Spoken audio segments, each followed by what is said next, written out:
Coming up next Sunday at 5, the Ruan Greater Des Moines Grand Prix has just about come to an end. The fans, the organizers, the drivers, all raving about this first-time event. I'm Kelly Eckerman. I'll have a live-eye report. Plus the finale of harness racing at Prairie Meadows as track officials get ready for what they hope will be a new beginning. All this and more next from Newscenter at 13. You're watching WHO TV 13 Des Moines. And now the news team that's making a difference in central Iowa. This is Newscenter 13. Good afternoon and welcome to Newscenter 13 Sunday at 5. It is just about all over, and Des Moines' first attempt at hosting a national Grand Prix event is already being called a huge success. As has been the case all weekend, Newscenter 13 has team coverage of the Grand Prix finale.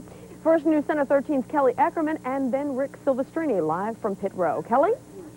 Kim, organizers are beaming about this inaugural race. You never know how a first-time event like this will turn out. No one knew if the heat would keep the crowds away. But it seems nothing could slow down the Ruan Greater Des Moines Grand Prix. Joining me now is General Manager of the Grand Prix, Herb Schulte. Now, you had to be holding your breath about the crowds. What's your overall assessment of the turnout? It's exceeded all of our expectations, even despite the weather. Everybody had a great time. We put on some good races for them. And I think everybody's starting to look forward to next year.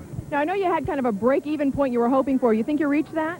I think we exceeded our attendance expectations. We had expected about 25,000 people Saturday and Sunday.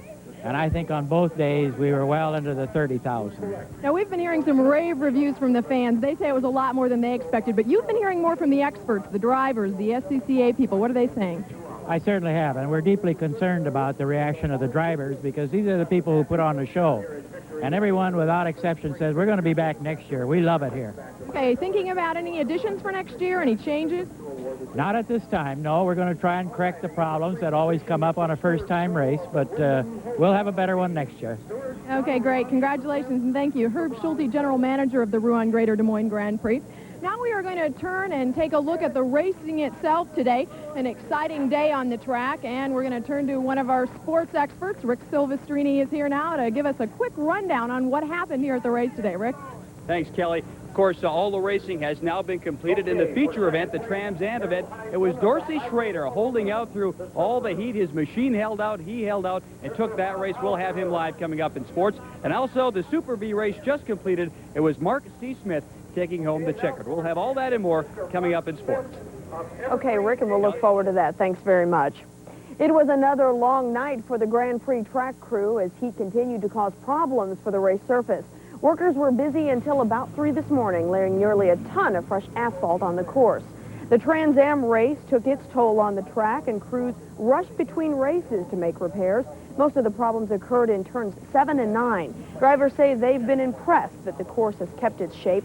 Racing officials were actually surprised there wasn't more deterioration along the track yesterday. Another day of soaring temperatures kept fans in constant pursuit of shade and liquid. The afternoon high topped 100, but for people sitting on these metal bleachers, it was more like 140 degrees. Surprisingly, Red Cross workers inside the track report only one heat